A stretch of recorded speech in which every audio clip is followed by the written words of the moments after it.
जय गुरुदेव, जय माता दी। मित्रों, आज का विषय हमारा रहेगा कि जब कोई साधक साधना करता है, कैसे भी साधना करे, गुरु दीक्षा लेकर करे, अनायास करे, कोई वीडियो देखकर करे या स्वयं की प्रेरणा से साधना करे, तब उसके पास एक शक्ति आती है। शक्ति आती है, कुछ संकेत भी देती है और कुछ ऐसे प्रमाण भी दे जाती है कि वह साधक कुछ आश्चर्य में पड़ जाता है। तो इस विषय को या उस शक्ति को वह कैसे पहचाने, इस विषय पर आज हम विस्तार से आपको बताएंगे।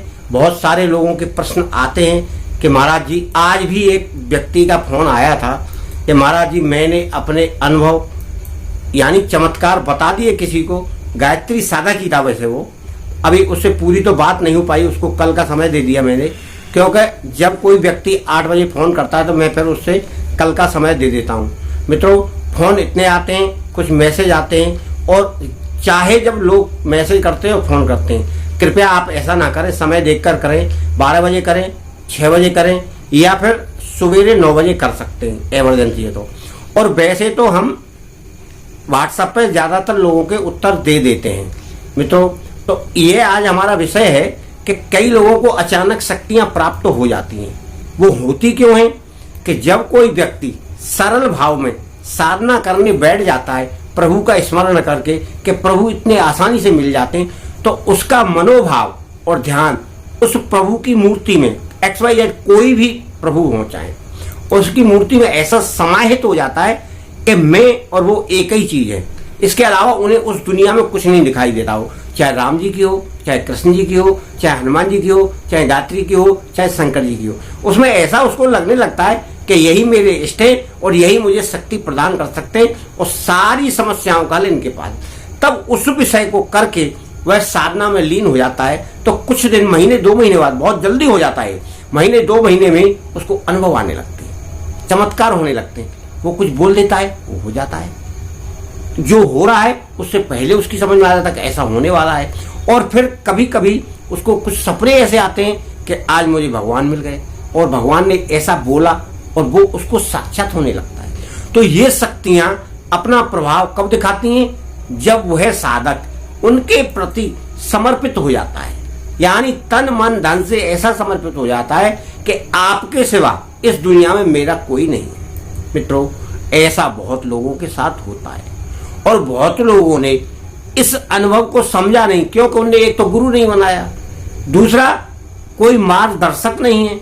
चलो गुरु नहीं बनाया कोई बात नहीं, पर कोई मार्गदर्शक तो हो, कोई साधु हो, सन्यासी हो, या कोई साधक हो, या कोई ऐसा ज्ञाता हो जो उसको बताए। इसका वो क्या है, अपनी बात चाहे जिससे बताने लगते हैं कि मुझे ऐसा दिख रहा है, ऐसे दिख रहा, तो लोग जानते हैं कि ये साधना कर रहा है। तो उसकी जो शक्ति ऊपर से आने वाली है ब्रह्मांड से, वह शक्ति उसकी विसर्जित होने लगती है, यानी ऊपर से आई वहां जा रही है। तो वो क्यों जा रही है? क्योंकि वो बता रहा है। तो वो खत्म क्यों हो रही है कि वो लोग उस शक्ति का बखान दूसरी जगह कर रहे हैं। तो सब लोग आज पूछे, भाई तुमको ऐसा दिख रहा है, तुम ऐसी कैसी साधना करते हो, भाई हमें भी बता दो। तो उसके दिमाग में कुछ अलग अलग बातें और आने लगती हैं, यानी जो उसका मन ध्यान एकाग्र था, उस एकाग्र मन को वह लोग डिस्टर्ब कर देते हैं, यानी हटा देते हैं।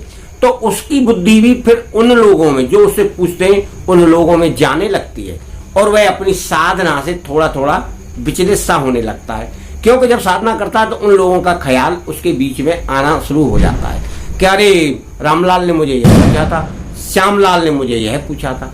तो इन क्रियाओं के कारण उसके पास आने वाली शक्ति में कमी आ जाती है और वो जिस इष्ट की साधना या उनकी भक्ति करता है, उस इष्ट की शक्ति जब उस पर आना कम हो जाती है तो फिर उसे ऐसा लगता है कि भगवान पता नहीं मेरी क्यों नहीं सुन रहे। पहले तो भगवान बहुत चमत्कार फल देते थे और कई चीजें दिखा भी देते थे और बता भी देते थे। अब आजकल तो ना तो भगवान के दर्शन हो रहे और ना कोई ऐसा संकेत मिल रहा।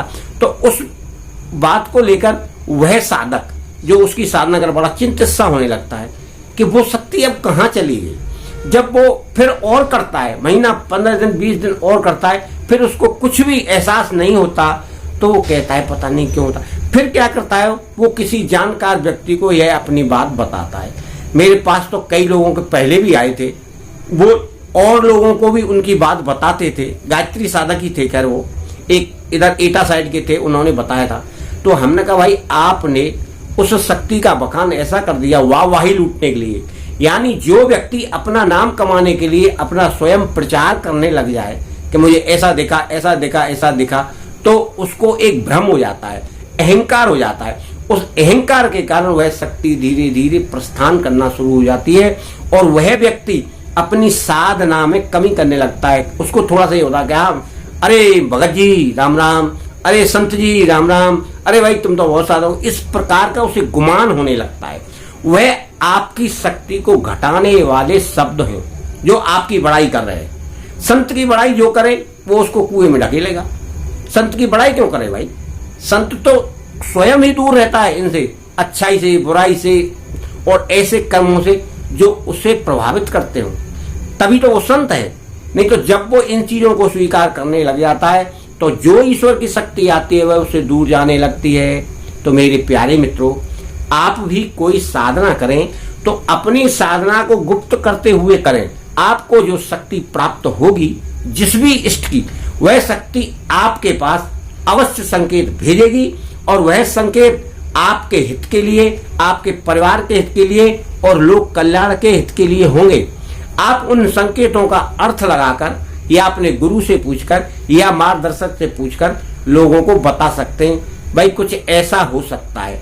परंतु आपको यह बात नहीं बताना है कि मुझे आभास हो रहा है, मुझे सपना आया है, प्रभु ने बताया है। आप लोक कल्याण की दृष्टि रखते हुए वह आप निर्देशित कुछ लोगों को बता दें, भाई मुझे संभावना ऐसी लग रही है, ऐसा होने वाला है, अब आप लोग देख लीजिए, बचा जाए तो बच लीजिए, ये तो प्रभु की लीला है, वो जाने उसका काम जाने। इस प्रकार के वचन आप लोगों को निर्देशित करें। आप अगर ये कहेंगे कि मेरा प्रभु से लिंक है या मुझे प्रभु बता रहे हैं या प्रभु मुझे दिखा रहे हैं या प्रभु मुझे सुना रहे हैं या स्मरण करा रहे हैं या मेरे मुंह से बुलवा रहे हैं, तो आपके पास वह शक्ति नहीं आने वाली। वह शक्ति आपकी धीरे धीरे धीरे धीरे बिल्कुल चली जाएगी। क्योंकि जब हमारा रास्ता अवरुद्ध हो जाता है आने का, और रास्ता कब अवरुद्ध होता है? जब चारों साइड से नेगेटिव एनर्जी आना शुरू होती है। जो आपकी बड़ाई करेगा वो आपकी शक्ति को छीन करेगा। संत की बड़ाई नहीं होना चाहिए। बुराई करता है तो वो संत उस गृहस्थी से, उन लोगों से एकांतवास करता है, उससे परम सुख मिलता है, ईश्वर में भक्ति करता है, उससे उसका लिंक बनता है। इसीलिए लोग गृहस्थी छोड़ के साधु संत होते हैं। अब आप ये बताइए, जो हर कोई गृहस्थी में रहकर अगर भक्ति कर लेता तो लोग साधु संत क्यों होते? एकांत में क्यों रहते? गुफाओं में क्यों रहते? मंदिरों पर दूर दूर क्यों रहते, जहां लोगों का आना जाना नहीं रहता है? तो मेरे मित्रों, आप भी इस तरह की साधना करें, अपने अनुभव किसी को नहीं बताएं। आपको प्रभु के दर्शन भी होंगे और प्रभु की शक्ति भी प्राप्त होगी। ये मेरी आप सबसे करबद्ध प्रार्थना है। आप अपने नियम धर्म से प्रभु का स्मरण करते जाएं, साधना करते जाएं, जाप करते जाएं, आपको अवश्य लाभ होगा। आपको और परिवार को सभी सुख सुविधाएं मिलती रहेंगी। अगर आप सन्यासी हैं तो फिर तो कहना ही क्या है, मगर एक गृहस्थ को यह सब नियम पालन करना चाहिए। प्रभु की शक्ति का स्मरण आपको हो जाएगा। आपको और आपके परिवार को शुभकामनाएं।